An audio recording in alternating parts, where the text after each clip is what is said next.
Assalamualaikum warahmatullahi wabarakatuh. Yang terhormat Bapak Menteri Marves, Bapak Luhut Binsar Panjaitan, Bapak Menko Perekonomian, Bapak Erlangga, Bapak Ibu Menteri Keuangan, Ibu Sri Mulyani, Bapak Menteri Perdagangan, Bapak Zulkifli Hasan, dan Bapak Menteri Pertanian, Bapak Syahrul Yassin Limpo. Terkhusus rekan-rekan kami, petani sawit dari Aceh sampai Papua. Izinkan saya Gulat Manurung, Ketua Umum DPP Kasindo, dan di sebelah saya Bapak Dr. Bulono, bidang keberlanjutan daripada petani sawit DPP Kasindo. Izinkan kami menyampaikan tentang kondisi daripada kami petani sawit. Kita 17 juta petani sawit dan pekerja sawit dari Aceh sampai Papua, terkhusus pada 3 bulan terakhir. Yang pertama, melihat perkembangan harga CPO secara global, baik di bursa Rotterdam maupun di bursa Malaysia, pada 2 minggu terakhir memang terjadi kecenderungan mengalami penurunan. Meskipun harga CPO di KPBN sudah anjlok pada 2 bulan terakhir. Anjloknya harga CPO secara global, yaitu di Malaysia dan di Rotterdam, diakibatkan oleh berbagai hal, terkhusus menurunnya harga minyak nabati selain minyak sawit, sehingga mengakibatkan terjadinya persaingan harga antara minyak nabati sawit dengan minyak nabati bukan dari sawit. Hal ini dapat dilihat dari menurunnya permintaan minyak sawit dari pembeli utama, yaitu India. India lebih cenderung menggunakan minyak nabati selain sawit karena memang harganya sangat bersaing, terkhusus minyak nabati dari kedelai dan bunga matahari. Hal ini tergambar dari laporan Reuters, yaitu tanggal 19 hari ini, yang menggambarkan harga CPO tanggal 18, satu hari yang lalu. Diketahui selama bulan Mei berjalan terjadi tren, selama bulan Mei berjalan terjadi tren penurunan harga CPO. Namun pada hari ini, bursa Malaysia per hari ini menunjukkan kenaikan harga CPO di bursa Malaysia berbanding satu hari, yaitu tanggal 18 bulan 5. Meskipun terjadi penurunan harga CPO global khususnya pada 3 minggu terakhir, namun penurunan harga CPO di tender KPBN itu jauh lebih turun.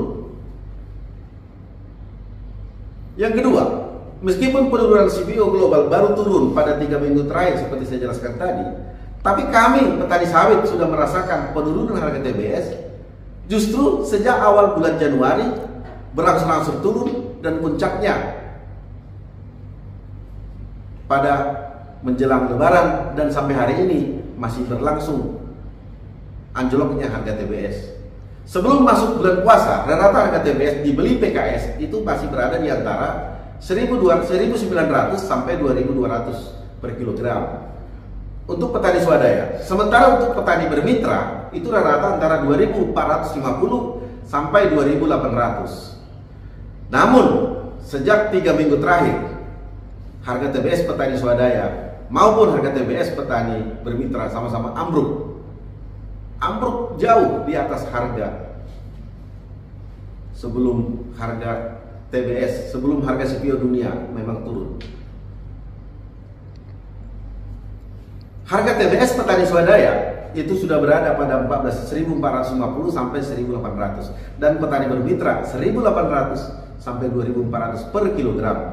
Sementara HPP 1 kg TBS itu adalah 1.800 sampai 2.150. Artinya kami sudah merugi 500 sampai 750 per kilogram TBS.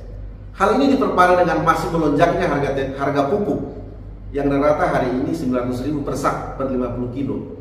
Sebelumnya hanya kurang lebih 350.000 sampai 400.000 per sak. Akibatnya banyak sekali teman-teman kami petani sawit praktis tidak memupuk sudah hampir setahun.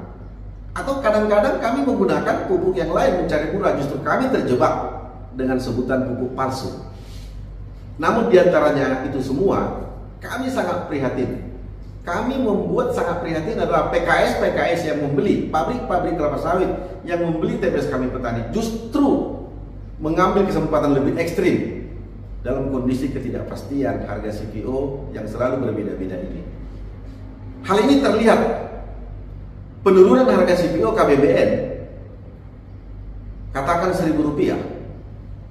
Harusnya harga TBS turun 300, tapi faktanya harga CPO sudah turun 2.000, harusnya harga TBS kami turun 600, tapi faktanya harga TBS kami sudah anjlok 1.200 sampai 1.500 per kilogram. Ini sudah melebihi daripada penurunan daripada harga CPO di KBBN. Bagi kami ini menjadi catatan penting. Yang ketiga, silakan. Yang ketiga, terkhusus petani swadaya yang luasnya 93% atau setara dengan 6,38 juta hektar. Dari total luas perkebunan kelapa sawit yang dikelola oleh petani, untuk petani swadaya yang tidak bermitra, harga TBS-nya tidak ada regulasi yang menaungi. Sedangkan harga TBS petani bermitra yang jumlahnya hanya 7% masih tergolong atau masih masuk dalam harga penetapan Dinas Perkebunan masing-masing provinsi. Kecenderungan pembelian harga TBS petani yang tidak sepadan dengan penurunan harga CPO cenderung dilakukan oleh PKS non kebun atau PKS yang tidak punya kebun. Kami melihat hal ini dengan luasnya dilakukan para PKS yang non kebun karena tidak adanya pengawasan dari pejabat berwenang. Diperparah lagi dengan adanya lemahnya Permentan 01 tahun 2018 untuk menjaga harga petani. Silakan. Baik, terima kasih Dr. Munono. Yang keempat, kami meminta atas kondisi 1-2 tadi kepada Bapak Menteri Perdagangan supaya meninjau patokan harga referensi yang ditetapkan sekali dalam 2 minggu. Karena harga referensi tersebut faktanya tidak menggambarkan kondisi kami petani sawit yang sudah sesak napas, atau kami bisa katakan tidak objektif dengan kondisi existing petani sawit. Contohnya, harga referensi per 1 Mei sampai 15 Mei masih di angka $955 per metrik ton CPO. Sementara harga TBS kami sudah anjlok sampai 50%. Sebagai catatan, harga referensi pada bulan ini 16 sampai 30 Mei masih juga hampir 900 atau tepatnya $893 per metrik ton CPO. Sehingga mengakibatkan pungutan ekspor dan bea keluar totalnya itu adalah $169. Artinya masih tetap tingginya harga referensi, tetapi harga TBS petani sudah anjlok sampai 50%. Ini tidak existing menggambarkan harga referensi yang sebenarnya. Oleh karena itu kami meminta untuk ditinjau kembali patokan daripada penetapan harga referensi CPO tersebut. Yang kelima, sebagai dampak kondisi NTP sejak bulan Maret, kami mencoba melihat data BPS. Ternyata benar bahwa nilai tukar petani secara nasional pada April bulan lalu itu sebesar 110,58 atau menurun 0,24% dibanding NTP sebelumnya. Penurunan NTP dikarenakan indeks harga yang diterima petani itu turun sebesar 0,12. Sedangkan indeks yang harga yang dibayarkan oleh petani justru naik sebesar 0,13. Ini yang menjadi catatan penting. Nah, kalau kami pilih lagi, tadi kan secara umum nasional, kita lihat untuk tanaman, untuk petani, nilai tukar petani, perkebunan rakyat. Justru ini menjadi sejarah, tidak pernah terjadi sebelumnya. Subsektor tanaman perkebunan rakyat NTP-nya menurun, yaitu minus 3,19%. Dan ini menjadi catatan penting. Dan semua provinsi mengalami hal yang sama, terkhusus di provinsi sawit. Untuk itu, kami petani sawit dari 22 provinsi meminta kepada Bapak Menteri Ekonomi, Menko Marves, Ibu Menko, Menteri Keuangan, Bapak Menteri Pertanian, tentu atas dukungan atau koordinasi dari Bapak Kepala Staf Presiden KSP Bapak Jenderal Purnawirawan Dr. Muldoko, yang juga merupakan Ketua Dewan Pembina kami, supaya kiranya segera mengevaluasi kebijakan terkait perkelapa sawit Indonesia. Karena kondisi kami semakin terpuruk dalam keadaan tidak baik-baik saja. Ya, halo rekan-rekan petani sawit Indonesia. Saya mengamati kondisi rekan-rekan sekalian, para petani sawit saat ini sedang tidak baik-baik saja. Untuk itu, saya sebagai Kepala Staf Kepresidenan Republik Indonesia dan sekaligus selaku Ketua Dewan Pembina Apkasindo akan segera mengevaluasi tata niaga tandan buah sawit sehingga harga tandan buah sawit lebih adil dan setara bagi para petani. Percayalah, negara selalu hadir untuk petani sawit Indonesia. Tetap semangat dan pantang menyerah. Assalamualaikum warahmatullahi wabarakatuh.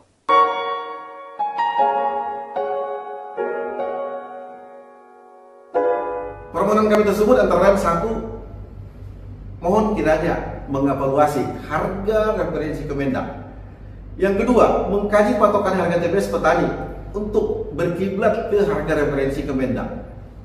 Kami tidak mau nasib kami petani sawit, 17 juta petani sawit dan pekerja sawit digantungkan dengan tender.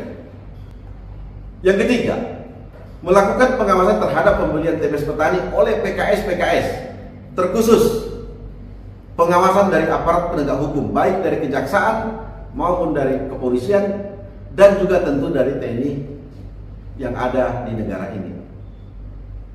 Yang keempat, segera merevisi Permentan 01 tahun 2018, karena inilah sebenarnya salah satu biang kerok selalu tidak stabilnya harga TBS petani dari Aceh sampai Papua. Yang kelima yaitu mengevaluasi kebijakan rasio ekspor CPO,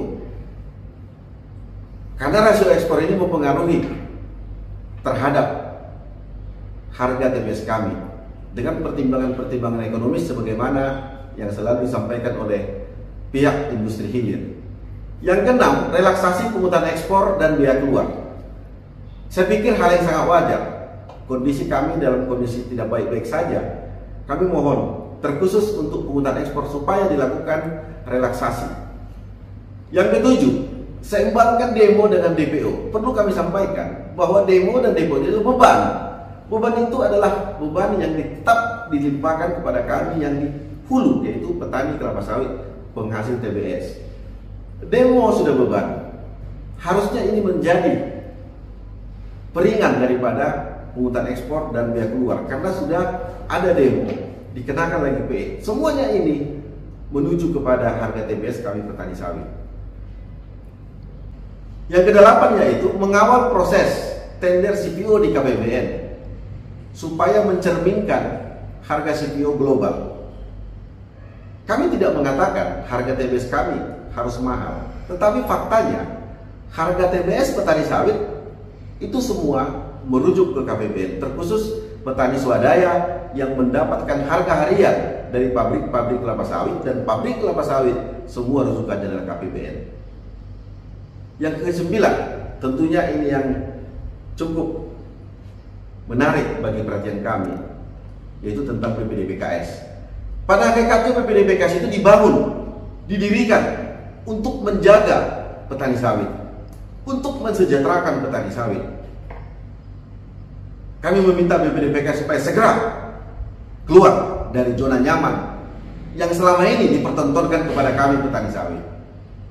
Sekali lagi, BPDBKS dibangun, dibentuk dan didirikan oleh Presiden Jokowi adalah untuk menjaga daripada harga TBS petani sawit, dan hari ini kami semua terpuruk. Oleh karena itu kami meminta, saya pertegas, kami meminta BPDBKS harus keluar dari zona nyaman. Jangan hanya menunggu,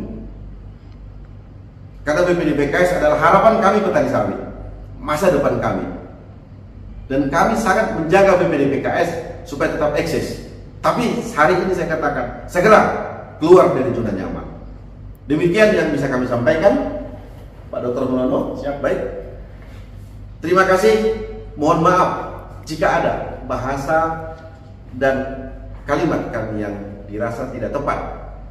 Namun semuanya apa yang kami sampaikan adalah uraian hati yang paling dalam dari petani sawit. Semoga apa yang kami sampaikan ini menjadi pertimbangan Bapak Menko, Ibu Menteri yang kami sebut tadi.